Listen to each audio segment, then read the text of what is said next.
Assalamualaikum warahmatullahi wabarakatuh. Alhamdulillah, alhamdulillahilladzi an'ama alaina bi ni'matil iman wal islam. Wassalatu wassalamu ala sayyidil anam wa ala alihi wa ashabihi al-kiram. Qala rabbi shrah li sadri wa yassir li amri wahlul 'uqdatam min lisani yafqahu qawli.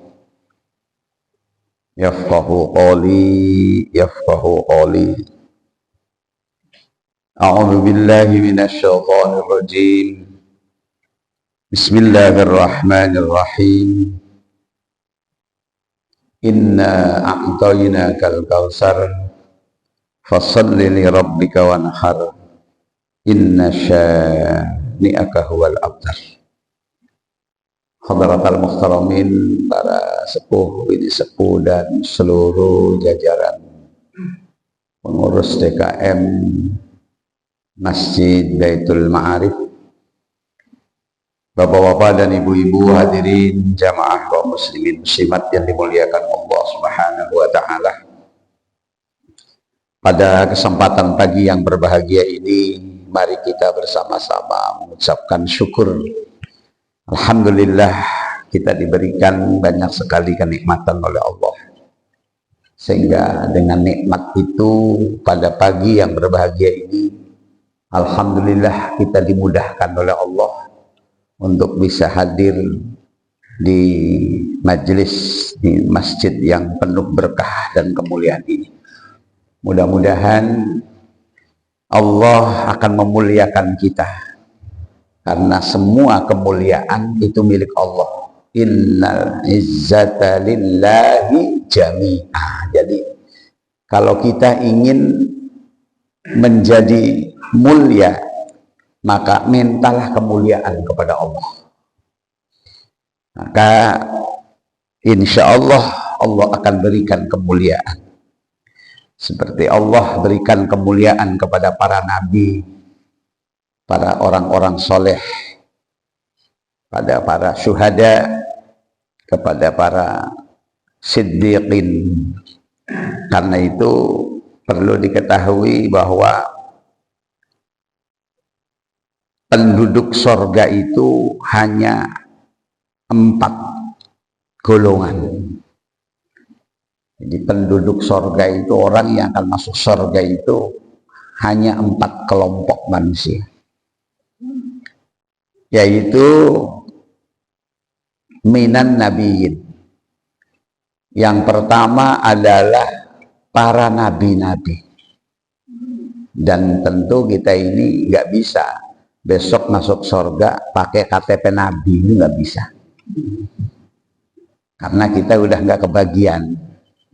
Ya, ketemu aja enggak, kenabian sudah tidak ada. Yang kedua, penduduk sorga itu wasiddiqin, orang-orang siddiq. Orang-orang siddiq itu siapa? Para ulama mengatakan orang siddiq itu min ashabi Rasulillah sallallahu alaihi wasallam, itu sahabat-sahabat Rasulullah sallallahu alaihi wasallam. Kita juga nggak kebagian, Pak, karena kita tidak ketemu sama Nabi. Sebab syarat di antara sahabat itu harus ketemu dengan Nabi. Walaupun iman tapi nggak ketemu dengan Nabi, itu bukan sahabat. Uwais Al-Qarni itu ketemu sama semasa pada zaman Rasulullah, beliau hidup. Tapi ketika beliau ke Madinah nggak ketemu sama Nabi. Itu. Nah, ya bukan sahabat walaupun iman. Yang ketiga, penduduk sorga itu namanya wasyuhada, orang-orang yang membela agama, terutama ya tentu bersama Rasulullah dulu sampai gugur di medan pertempuran, sampai menjadi syuhada. kita pun tidak kebagian. Karena sekarang ini apabila ada orang bertengkar, saling, itu kadang-kadang yang dibela bukan agama, tapi yang dibela kelompok, yang dibela kadang-kadang organisasi, yang dibela adalah keluarga, yang dibela. Ini sulit sekali untuk menjadi syuhada. Mungkin satu-satunya orang yang masih punya kesempatan mati syahid itu hanya di Palestina, karena jelas itu dia mempertahankan negeri, mempertahankan agamanya, dan orang-orang Yahudi. Nah, ini barangkali kenapa rahasianya, kenapa bangsa yang masih dihidupkan oleh Allah, bangsa-bangsa yang sudah ribuan tahun hidup sebelum bangsa umat Nabi Muhammad SAW, itu adalah orang Yahudi sampai akhir zaman. Ini mungkin rahasianya, supaya ada di antara umat Islam itu yang masih kesempatan mati syahid. Lah kita di Indonesia ini, nah paling ini yang keempat ini Pak, kesempatan kita ini, wassolihin, orang-orang soleh. Lah orang soleh juga di zaman kita ini sudah tidak full Pak. Solehnya itu sudah nggak full. Kadang-kadang soleh, sholatnya, puasanya nggak soleh. Loh. Kadang-kadang puasanya yang soleh, Ramadan puasa sebulan, tapi sehari-hari nggak sholat. Ini kan berarti nggak full itu. Kadang-kadang ada orang di zaman sekarang itu sholat soleh, puasa soleh, sedekahnya belum soleh, masih medit, kan wonten nggih. Ini kesolehan di zaman kita sekarang ini kadang-kadang sudah solehnya dibagi-bagi. Bahkan ada, maaf, orang yang soleh itu baru namanya saja, Pak Soleh. Ada nggak tuh? Ada, namanya soleh itu kadang-kadang. Masya Allah. Ini salah satu penghuni surga. Sampai ada seorang wanita itu dijodohkan dengan siapa saja nggak mau. Sama Fauzan nggak mau, sama Umar nggak mau, sama Ahmad nggak mau. Pengennya sama soleh aja. Kenapa? Karena pengen masuk surga loh. Ternyata kadang-kadang namanya soleh tapi belum sholat, tapi soleh. Ada tuh orang soleh, bahkan soleh loh, rumah tangga itu gubrek, soleh padahal itu. Arane soleh tapi tukaran, tapi kan ribut malah tentrem. Anak tuh arane wong ribut, lu malah tentrem tuh Pak ribut malah akur, Kang soleh malah tukaran terus. Hidup itu kadang-kadang ya seperti itu, Masya Allah. Ya, lah sekarang persoalannya siapa orang soleh itu, lu? Nah ini diantara orang yang banyak orang menyimpulkan soleh itu macam-macam. Ada orang mengatakan orang soleh itu ya seperti kiai itu, ya belum tentu. Ya, orang kalau mengatakan yang orang soleh itu kiai, berarti yang bukan kiai nggak soleh. Loh kita, loh. Nah, orang soleh itu orang-orang yang pantas menjadi hamba Allah. Itu namanya orang soleh. Jadi walaupun dia petani, tapi petani sholat, hasil pertaniannya kalau sudah sampai pada nisabnya ya zakat, itu namanya wong soleh. Jadi pantas menjadi hamba Allah. Walaupun dia seorang pedagang tapi mau sholat. Kalau dia dagangnya dapat keuntungan, apalagi dagangnya sudah sampai pada haul dan nisabnya, kemudian zakat, dia bersedekah, itu namanya pedagang yang soleh. Pegawai juga seperti itu. Jadi orang soleh adalah orang-orang yang pantas menjadi hamba Allah Subhanahu wa Ta'ala. Nah, tentu acuannya orang soleh itu adalah contoh yang dicontohkan oleh Allah. Nah, yang dicontohkan oleh Allah itu, Pak, Nabi itu yang jumlahnya banyak, 124.000. Jadi 100.000 punjul 24.000. Yang termasuk Rasul itu 313. Yang wajib diketahui 25. Ulul azmi ada 5. Wa fi riwayat 7. Lah, yang dijadikan contoh oleh Allah dalam Quran itu hanya 2. Itu Nabi Ibrahim dan Nabi kita Muhammad sallallahu alaihi wasallam. Makanya sampai ajaran Ibrahim itu dengan ajaran Nabi Muhammad itu sebagai penerus. Summa auhayna ilaika anittabi' millata Ibrahim hanifa. Kan Nabi itu suruh meneruskan milahnya Nabi Ibrahim. Milah itu agama. Makanya banyak amalan-amalan yang dilakukan oleh umat Islam itu termasuk amalan-amalan dilakukan oleh Nabi Ibrahim, termasuk haji. Itu.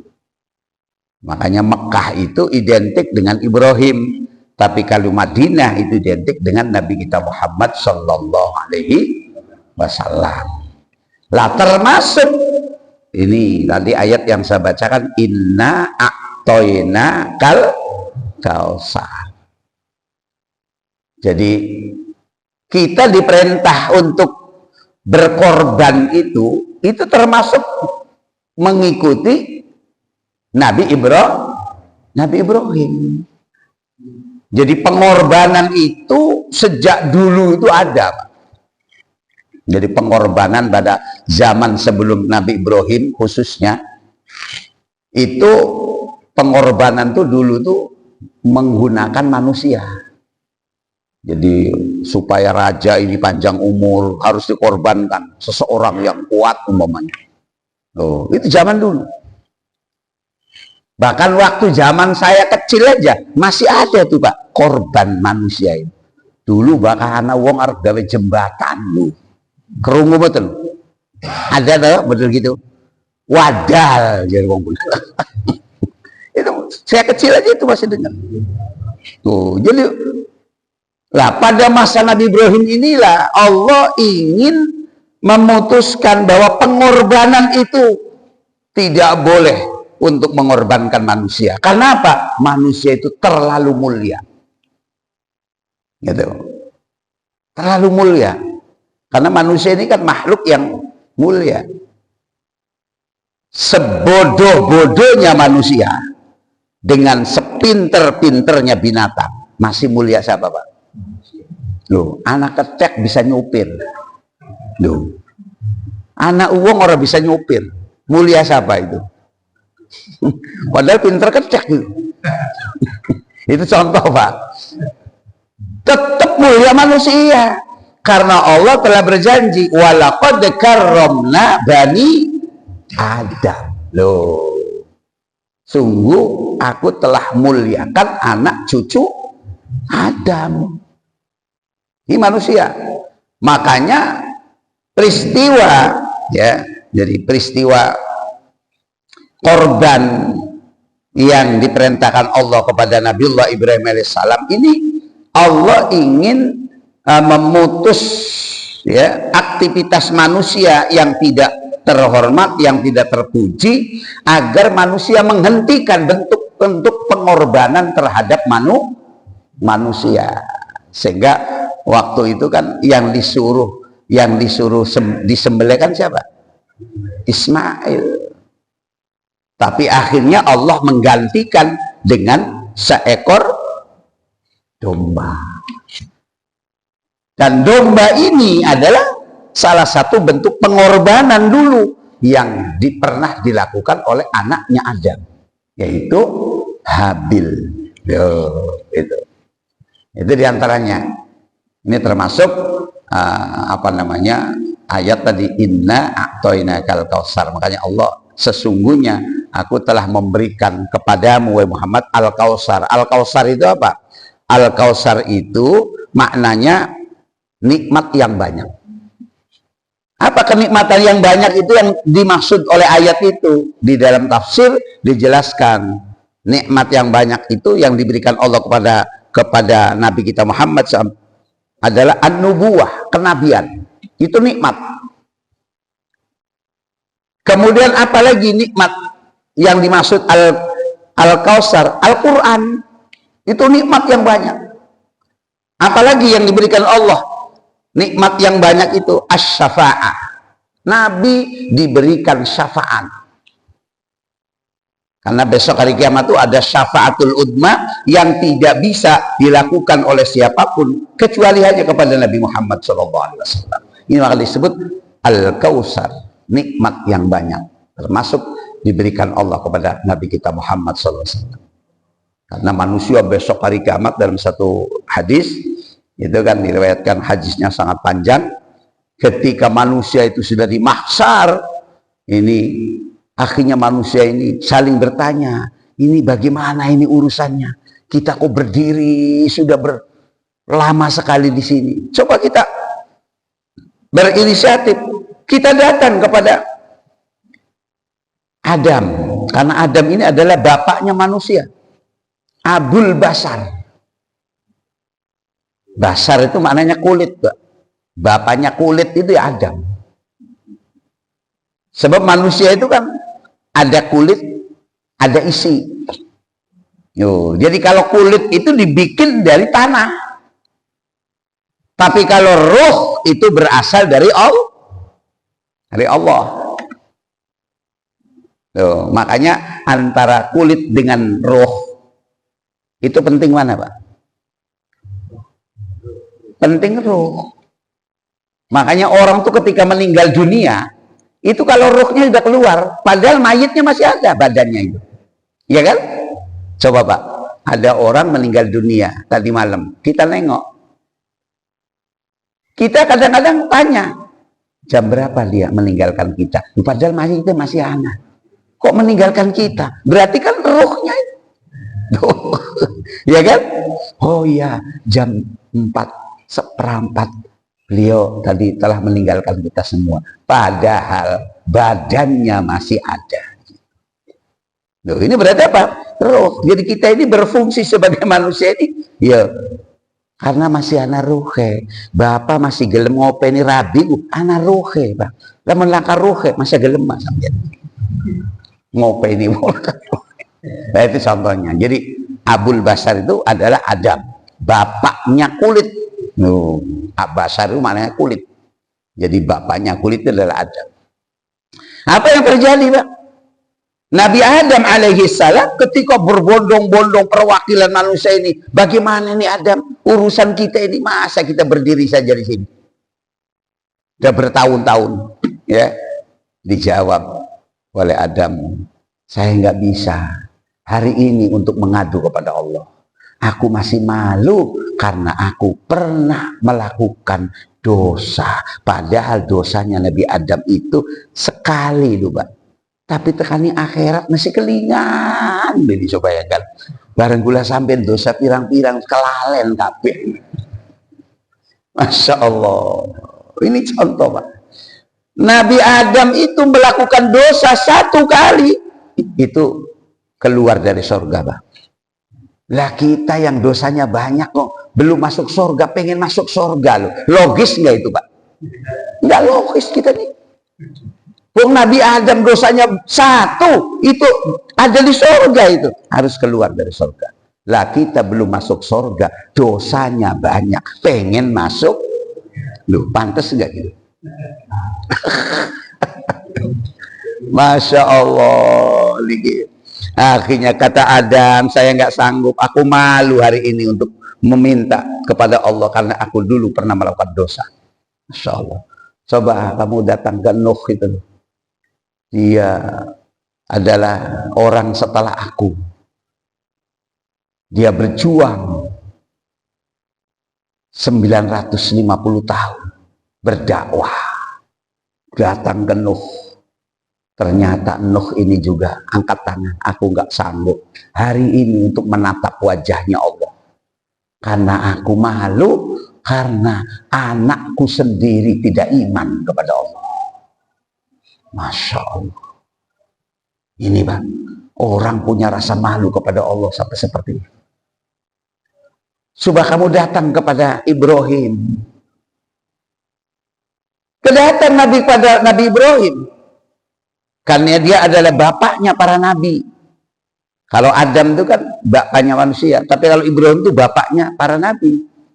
Semua nabi itu dari Ibrahim. Gitu. Ternyata Nabi Ibrahim pun angkat tangan. Aku nggak sanggup pada hari ini untuk menghadap wajah Tuhan. Karena aku malu, aku pernah berbohong. Gitu. Nabi Ibrahim itu pernah berbohong, Pak. Ketika Nabi Ibrahim itu masuk ke Mesir, waktu itu Raja Mesir itu setiap ada pasangan suami istri yang cantik itu pasti diminta oleh Raja Mesir. Tapi syaratnya loh, kan sudah punya suami. Loh, kenapa enggak yang enggak perawan? Coba loh. Aneh orang ini. Jadi yang sudah punya suami.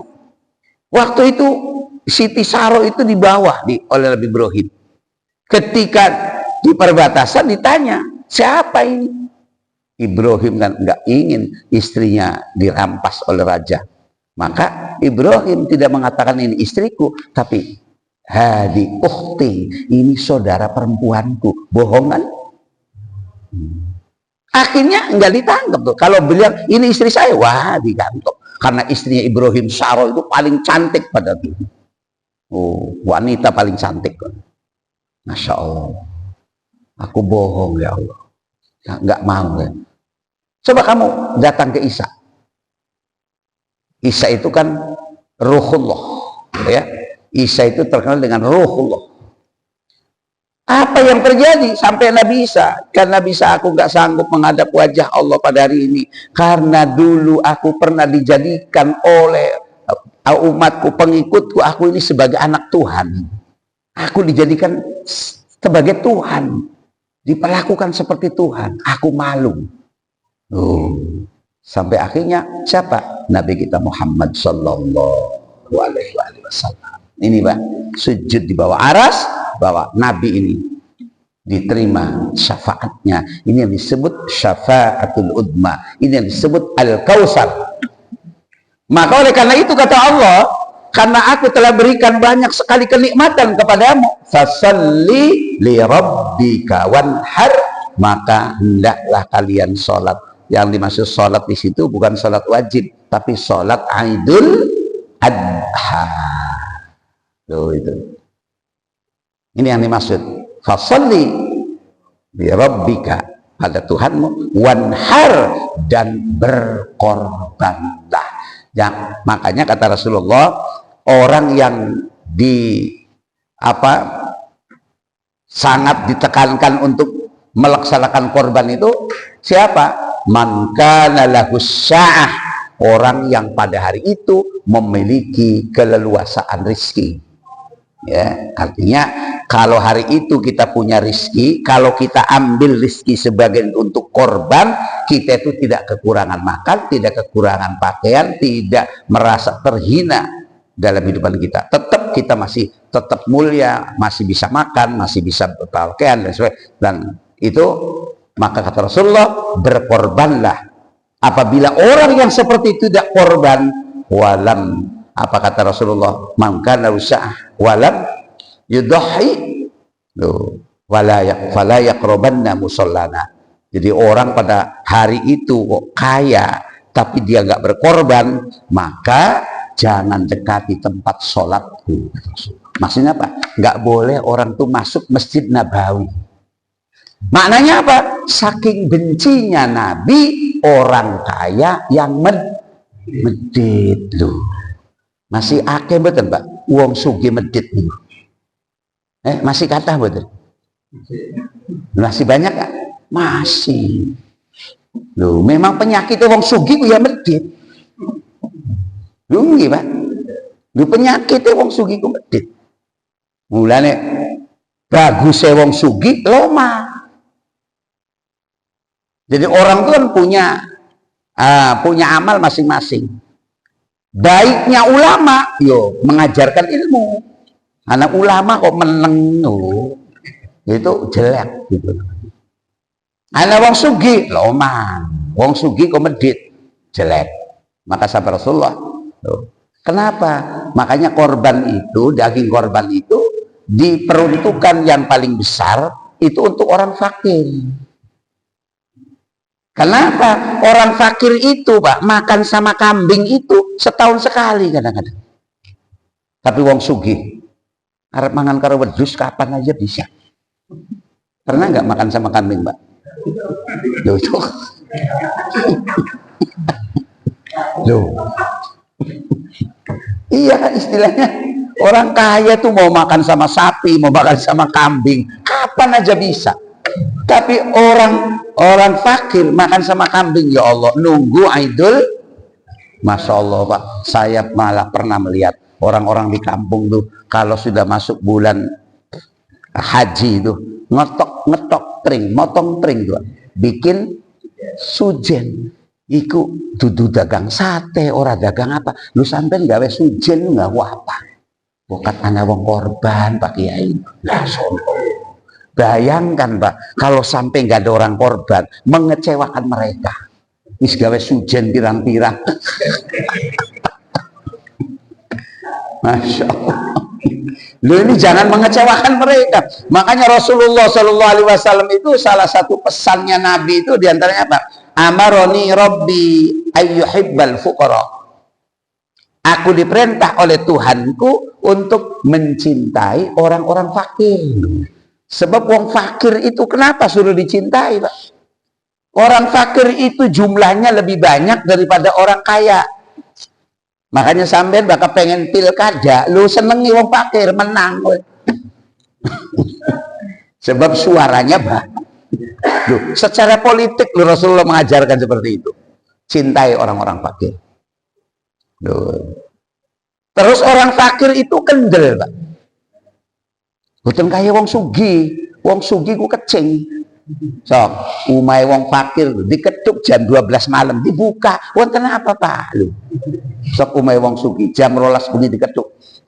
Janji anak kang buka. Wedi, Pak. Terus wong fakir itu kan gelem ngerumat kula sampean kok bakal mati lu, kang ngerumat siapa, Pak?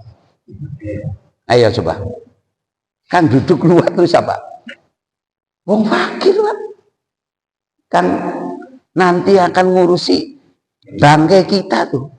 Orang fakir, wong sugih boten purun. Wong sugih paling tanda didik takon bae. Jero durung, udah jero belum? Takon man. Wong. Ini contoh. Maka Rasulullah nggak salah, Pak. Nabi nggak mungkin salah. Masya Allah.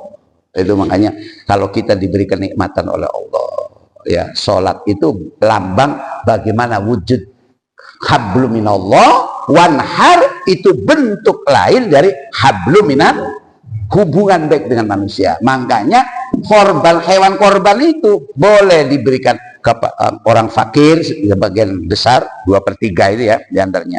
Orang kaya boleh. Bahkan orang kafir pun kalau ada di tengah-tengah kita, kalau umat Islam sudah kebagian semua boleh. Untuk menarik hati mereka. Itu diantaranya. Cuma bedanya apa? Kalau untuk orang fakir itu namanya sodako, tapi kalau untuk orang kaya namanya hadiah. Beda namanya. Karena orang kaya itu jangan dikasih sodako, karena orang kaya namanya penghargaan. Itu beda bahasa mau. Artinya apa? Untuk dinikmati semua orang, terutama orang-orang fakir. Kata Allah. Jadi fasalli li rabbika wanhar inna syani'aka huwal abtar. Sesungguhnya orang yang membencimu Muhammad itulah orang yang hidupnya tidak akan berkah, orang yang tidak punya kebaikan. Ayat ini turun ketika salah satu di antara putra Rasulullah wafat, namanya Qasim. Makanya ada seorang orang kafir, ya, ada orang kafir, kalau nggak salah itu Wa'il, ya, itu mengatakan bahwa Muhammad ini memang hidupnya nggak berkah. Muhammad tuh hidupnya nggak ada kebaikannya. Nyatanya mana? Semua anak laki-lakinya mati. Oh, maka turun ayat ini. Jadi Nabi Muhammad itu dibenci oleh orang-orang kafir Quraisy, diantaranya dikatakan orang yang tidak berguna, orang yang hidupnya tidak ada manfaatnya. Karena apa? Karena yang hidup anaknya cuma perempuan. Karena itu orang Arab itu kan paling benci kalau punya anak perempuan. Wah, Muhammad ini nyatanya semua anak laki-lakinya wafat. 3 semuanya wafat. Putra Rasulullah itu kalau nggak salah Ibrahim, Thayyib, Qasim itu wafat semua pada saat usia balita. Nah, itu dikecam oleh orang-orang kafir Quraisy. Muhammad ini hidupnya nggak berguna. Muhammad ini hidupnya abtar. Yes, abtar itu seorang kebagusan. Lah dijawab oleh Allah, inna syani'aka huwal abtar. Katakan Muhammad, yang tidak berguna, hidupnya yang sengsara, hidupnya yang jauh dari kebaikan, itu bukan kamu, tapi mereka. Ini artinya jawaban atas ejekan-ejekan orang-orang kafir terhadap Rasulullah SAW. Lah oleh karena itu kita kembali, salah satu di antara cirinya orang soleh itu artinya apa? Sedekah. Nah ini tadi orang soleh itu rajin jamaah, sering baca Quran, itu cirinya orang soleh secara khusus, ya. Setiap hari jangan tidak baca Quran. Ya jangan banyak-banyak, 3 juz itu. Berapa Bu? 3 juz. Ajak-akeh. Telung juz, lumayan. Sebulan berarti khatam 3 kali. Alhamdulillah. Pokoknya baca Quran. Enggak 3 juz ya 3 lembar. Enggak 3 lembar ya 3 ayat. Yes, pokoknya baca. Bahkan kalau kita nggak sempat baca, unduru ilal Quran. Suruh lihat. Kata Nabi, udah kalau nggak sampai nggak bisa baca, lihat saja. Quran tuh dilihat. Sampai nggak sempat baca Quran, saking sibuknya, ambil Quran, dibuka. Alhamdulillah masih ada tulisannya Al-Quran. Tutup lagi. Masya Allah. Ya, jadi Quran itu luar biasa. Paling tidak melihat. Jadi melihat sesuatu yang dapat ganjaran itu diantaranya melihat Quran. Orang melihat Quran saja dapat ganjaran. Yang kedua, melihat yang dapat ganjaran apa? Melihat orang tua. Punten Pak, punten Bapak yang masih punya orang tua nih. Kalau habis dari masjid ini, itu kebetulan kalau rumah orang tua kita lewati, mampir dulu sebentar, lihat wajah orang tua kita, oleh ganjaran.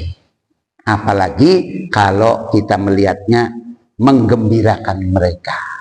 Apa menggembirakan? Kita sambil lewat, sambil bawa sarapan. Kadang-kadang kalau pagi kan kita lewat, ibu kita, bapak kita kan, loh kamu kok pagi-pagi mampir, nggak sarapan tadi? Enggak nak, enggak, cuma pengen lihat wajah ibu. Kecewa itu. Loh, jangan kecewa. Jadi paling tidak sambil bawa sarapan itu. Masya Allah. Itu jadi kalau orang anak itu menggembirakan, bukan hanya pahala, itu kalau menggembirakan, bahkan dapat pahalanya haji, Bang. Masya Allah. Melihat orang tua. Jadi paling gampang orang pengen dapat ganjaran itu apabila kita masih punya orang tua. Masya Allah. Bersyukur, Pak. Mudah-mudahan bapak-bapak ini sering dilihat wajahnya oleh anak-anaknya. Amin ya robbal alamin. Yang ketiga, Melihat saja tapi dapat ganjaran, Pak. Melihat istri atau melihat suami. Tuh. Jadi kalau kita masih punya istri itu sering-sering dilihat, Pak. Dilihat supaya dapat ganjaran. Iya, ibunya juga kalau masih punya suami itu Bu sering-sering dilihat, Bu. Kalau ibu pulang, kok suami lagi duduk ngadep ke timur, cepet-cepet ibu cari kursi, duduk ngadep ke barat, adep-adep. Boleh ganjaran itu. Lu temenan ini, bukan? Jadi termasuk salah satu hal yang diberi pahala oleh Allah.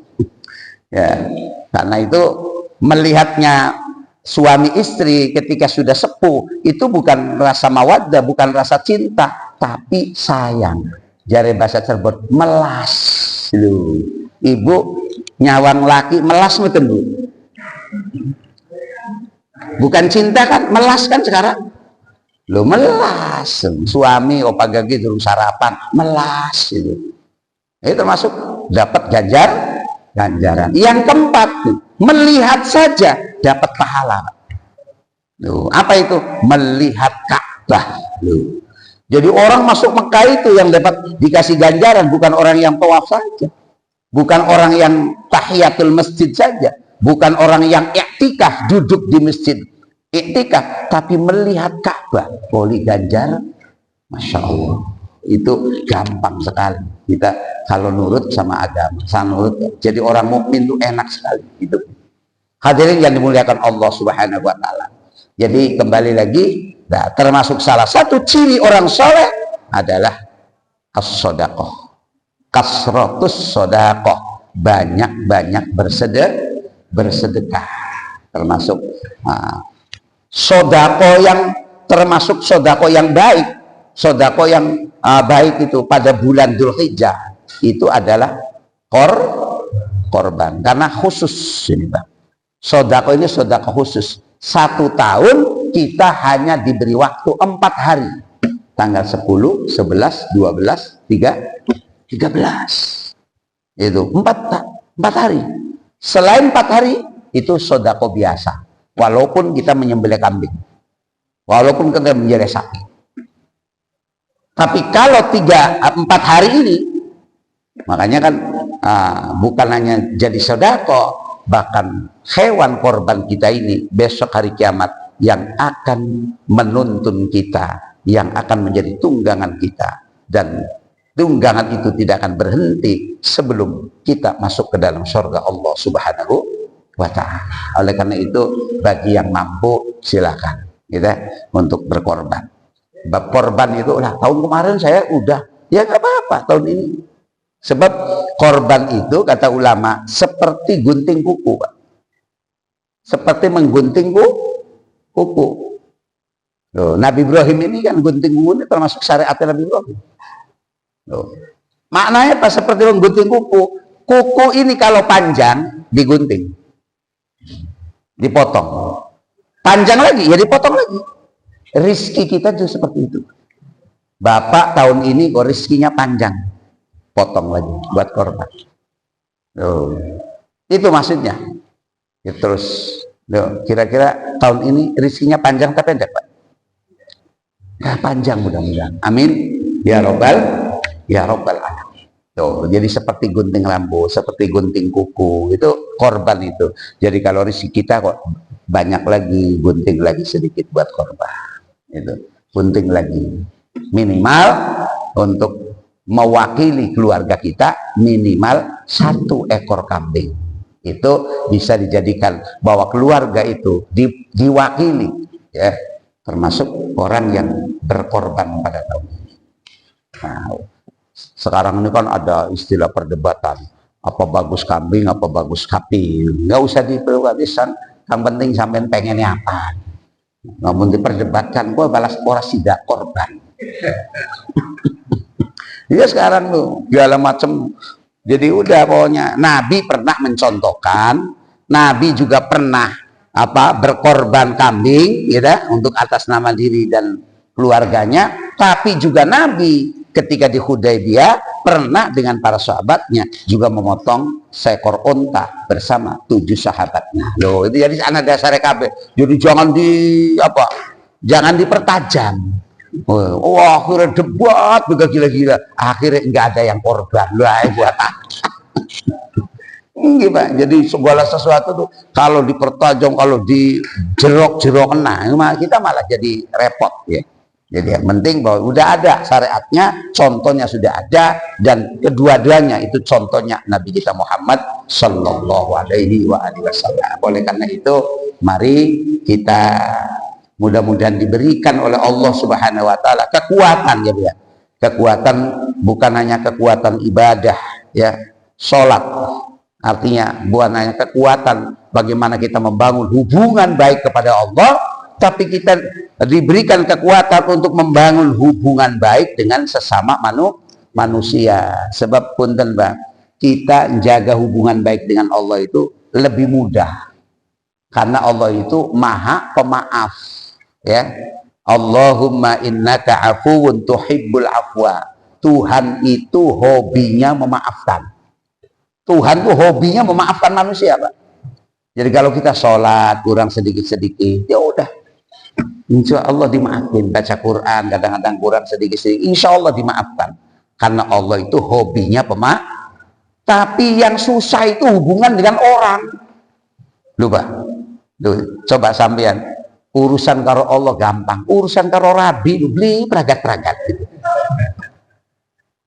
Apalagi dengan masyarakat tuh. Jadi memang hubungan dengan manusia itu, nah sedangkan Allah mengukur kebaikan kita apabila kita baik dengan manusia. Tuh, coba bayangkan, angelnya di situ, Pak. Tuh. Jadi Allah akan menganggap baik. Nah, kenapa Allah itu mengukur kebaikan manusia bukan dengan dirinya Tuhan? Karena kita nggak bisa melihat Tuhan. Tuh, kita nggak bisa melihat Allah kan? Yang bisa dilihat kan orang. Makanya mengukur kebaikan manusia itu ketika manusia itu berbuat baik dengan orang setelah berbuat baik kepada Allah. Masya Allah. Karena kita sehari-hari itu ketemu dengan orang, ketemu dengan tetangga, ketemu karo batur, ketemu karo sedulur, yang namanya orang. Masya Allah. Kadang-kadang jangankan orang lain, ujian hidup itu terhadap diri kita, kadang-kadang keluarga kita sendiri. Ujian itu menguji kita. Satu contoh, Pak, saya mau tanya sama Bapak dan Ibu. Kalau Bapak punya anak dua, ini, anak dua, yang satu kaya raya tapi medit, yang satu melarat loman, pilih yang mana? Ya nggak ada pilihan, wong melarat loman apa melarat? Dua anak melarat loman ngomong baik begini, kalau saya kaya Bu, ngomong baik tapi langkah dia. Tapi kong sugih medit. Coba susah nggak hidup itu? Lu ujian itu udah nggak usah diomongin. Wis kang medit ya anaknya dewek, kang melarat ya anaknya, lu nggak usah diomong-omongkan. Kadang-kadang kan anak wong tua tukang ngomongakan anaknya dewek. Anaknya dewek sugih tak medit diomongna, dia pada membuka aib dewek. Nah itu nggak boleh itu. Yes, disyukuri, didongakna ya Allah, mudah-mudahan itu anak lama kelamaan dibuka hatinya, kang sugih loman, kang melarat sugih. Loh, ngerti nggih? Ya, jadi hidup itu seperti itu, namanya anak gitu. Ya kan kita ini serba susah, Pak. Bapak punya anak, anaknya jauh di Jakarta, tapi tinggal bulan tuh transfer aja. Tapi yang di Cirebon tuh tiap hari wira-wiri ke rumah, nggak ngasih apa-apa. Mana itu yang dipilih? Loh, angel paling kan susah hidup itu. Jadi hidup itu kadang-kadang ujian itu seperti itu, ya. Makanya mudah-mudahan ketika kita diuji oleh Allah, mudah-mudahan kita sanggup menghadapi ujian itu. Ya, mudah-mudahan. Makanya intinya orang hidup ingin bahagia itu apa? Takwa kepada Allah. Orang tuh kalau takwa aman. Aman. Nabi Ibrahim itu contohnya. Nabi Ibrahim itu disebut Imamul Muttaqin. Hidupnya bahagia, kaya raya, anaknya soleh semua itu. cucunya soleh, sampai buyutnya soleh. Itu karena apa? Takwa kepada Allah Subhanahu wa Ta'ala. Diwujudkan bentuk takwa itu apa? Cirinya orang takwa yang pertama itu apa? Alladzina yunfikuna fis sarra'i wad dharra. Sodako, loman. Ciri takwa nomor satu itu, Pak. Loman. Yang kedua, sabar. Loh, sabar ini nggak gampang. Ya sabar. Kita kadang-kadang ya mau sabar punya anak lu sugi kayak kono kang melarat mengono, kan sabar. Gak sabar ya kita susah. Kadang-kadang kita punya pembantu aja harus sabar juga. Yo, kadang-kadang sampean dua pembantu orang kebenaran, ahli ibadah, rajin ibadah, tapi giliran suruh masak setiap jam 9 siang waktunya masak, itu pembantu sampean izin harap sholat duha tuh, supaya hebat nggak pembantu sholat duha, diizinkan. Pembantu kok pengen sholat duha 8 rakaat, hebat nggak itu? Habis sholat duha 8 rakaat, baca Quran 1 juz. Habis baca Quran 1 juz, baca sholawat 1000, ndongai 10 menit. Lu kira-kira sampai sabar nggak punya pembantu model itu? Besok suruh berangkat apa suruh minggat itu? Nggak sabar sampai. Masya Allah, hidup itu apa namanya? Moga-moga anak sabare, anak lomane, anak sabare, anak ngapurani wong, wal afina anin nas. Itu ciri-ciri ketakwaan. Orang akan mendapatkan kebahagiaan, insya Allah. Amin ya rabbal alamin. Mudah-mudahan apa yang dapat saya sampaikan yang sedikit ini mudah-mudahan ada manfaatnya. Allahumma shalli ala syafina wa karimna ala Muhammad wassalim radhiyallahu tabaraka ta'ala wa sabar hamdan lakin hamdan ya rabbana lakal hamdu kama yanbaghi li jalali wajhikal karim lakal syukru wa lakal hamdu wa lakal muslim alaikal bala wa hawla wa la quwwata illa billah sallimna wal muslimin wa afina wal muslimin wa ghfir lana wal muslimin rabbana hab lana min azwajina wa dhurriyyatina qurrata a'yun wattaqina rabbana atina fid dunya hasanah wa fil akhirati hasanah wa qina adzabannar walhamdulillahi alamin. Assalamualaikum warahmatullahi wabarakatuh.